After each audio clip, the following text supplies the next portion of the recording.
औरंगजेब के बाद की पीढ़ियां मुगल साम्राज्य को संभालने और उसका विस्तार करने में नाकामयाब साबित हुई और उन्होंने ऐसे फैसले लिए जो मुगल सल्तनत और हिंदुस्तान की पतन की ओर उन्हें ले गया।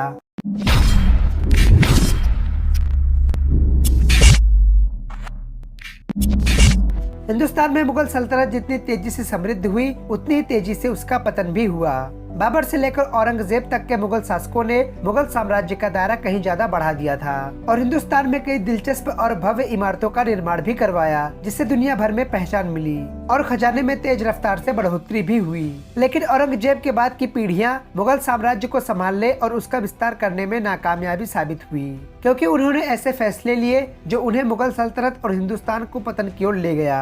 औरंगजेब का पोता फर्रुखसियर भी उन मुगल बादशाहों में शामिल था जिनके गलत फैसलों ने न सिर्फ मुगल सल्तनत को पतन के रास्ते लाकर छोड़ा बल्कि हिंदुस्तान की तरक्की को भी पीछे छोड़ दिया और मुल्क बर्बादी की ओर चल पड़ा।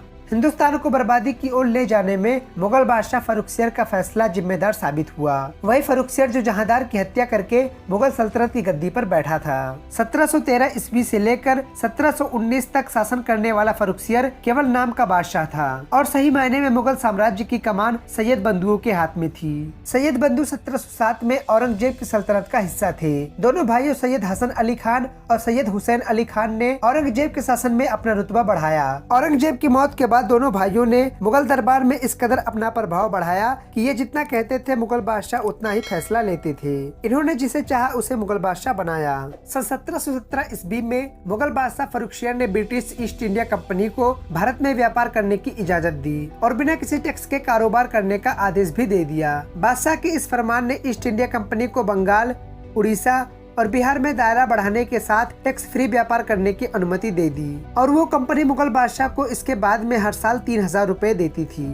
एक दौर ऐसा भी आया जब फर्रुखसियर और सैयद बंधुओं के बीच मतभेद होने लगा। दोनों ने एक दूसरे को मात देने के लिए षड्यंत्र रचना शुरू किया। सन 1719 ईस्वी में अजीत सिंह ने सैयद बंधुओं के जरिए लाल किले पर आक्रमण किया।